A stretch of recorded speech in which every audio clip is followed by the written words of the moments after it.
আমাদের একটা আলোচনা অনুষ্ঠানে আমাদের নিয়মিত আলোচক মেজর অবসরপ্রাপ্ত আক্তার তিনি বেশ কিছু গুরুত্বপূর্ণ প্রশ্ন তুলেছেন।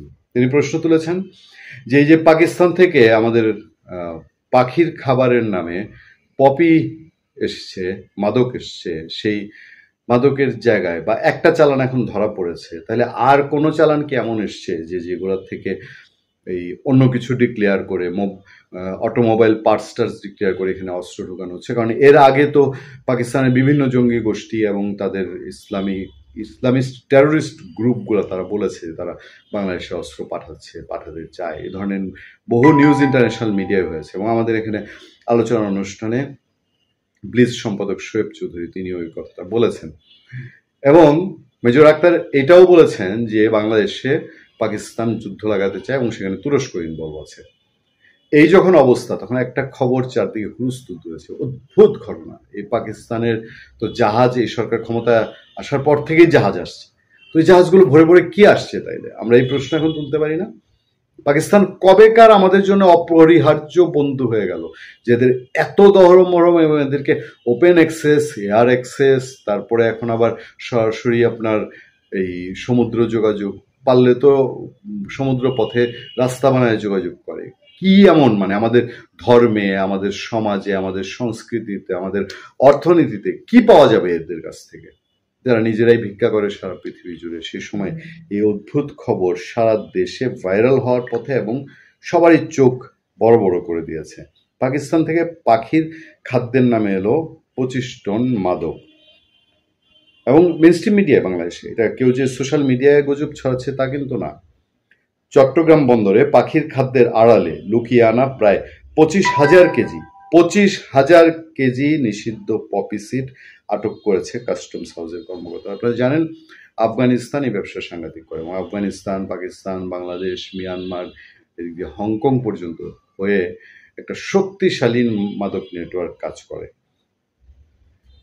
গোপন সংবাদের ভিত্তিতে অডিট, ইনভেস্টিগেশন অ্যান্ড রিসার্চ শাখা চালান দুটি জব্দ করে আটক পণ্যের বাজার মূল্য 6.5 কোটি টাকার বেশি বলে জানিয়েছে কাস্টমস।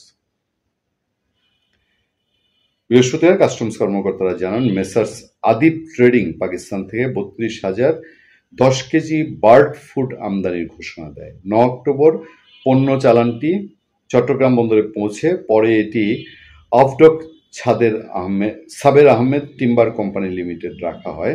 14 অক্টোবর চালানটি খালাসের লক্ষ্যে বিল অব এন্ট্রি দাখিল করে সিএন্ডএফ এজেন্ট এমনিচ trading customs C and F agent limited.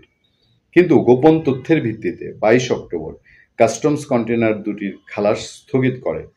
পরে কায়িক পরীক্ষার প্রথম সারিতে 7,200 কেজি বার্ড ফুড পাওয়া গেলেও তার আড়ালে লুকানো ছিল 24,960 কেজি পপি সিড।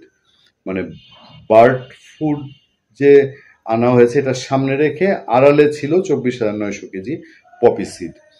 এরপর নমুনা সংগ্রহ করে উদ্ভিদ সঙ্গ নিরোধ দপ্তর, ঢাকা বিশ্ববিদ্যালয়ের ন্যানো প্রযুক্তি সেন্টার এবং খুলনা প্রকৌশল প্রযুক্তি বিশ্ববিদ্যালয়ে পাঠানো হয়।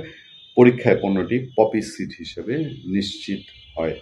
চট্টগ্রাম কাস্টমসের ডেপুটি কমিশনার HM কবির তিনি গণমাধ্যমকে বলেন, আমদানি নিষিদ্ধ পোস্তদানা জব্দের মাধ্যমে বাংলাদেশ কাস্টমস জনস্বার্থ রক্ষায় তাদের অঙ্গীকারের বাস্তব প্রতিফলন ঘটেছে। আইন অনুযায়ী অভিযুক্ত আমদানিকারীদের বিরুদ্ধে ব্যবস্থা নেবে। এটাকে পোস্তদানা বলা হয়। পোস্তদানা কোথায় ইউজ হয় মহিলারা ভালো জানেন, কিন্তু এই পোস্তদানা সেই পোস্তদানা নয়। এই পোস্তদানার থেকে অনায়াসে আফিম, হেরোইন সেগুলো তৈরি করা সম্ভব। সুতরাং এই পাকিস্তানের দহরমমোহরের নজির তো কিছু দেখা যাচ্ছে। কয়েকদিন আগে কয়লা দিয়ে দিল না পেঁয়াজের মধ্যে, এক ইট দিয়ে দিল। এই হচ্ছে এখনকার সেই দ্বিপক্ষীয় কূটনীতির কিছু রূপ আর কি। ভালো থাকবেন, সুস্থ থাকবেন। আপনাদের সাথে আমি আতিক রহমান, পূর্ণিয়া।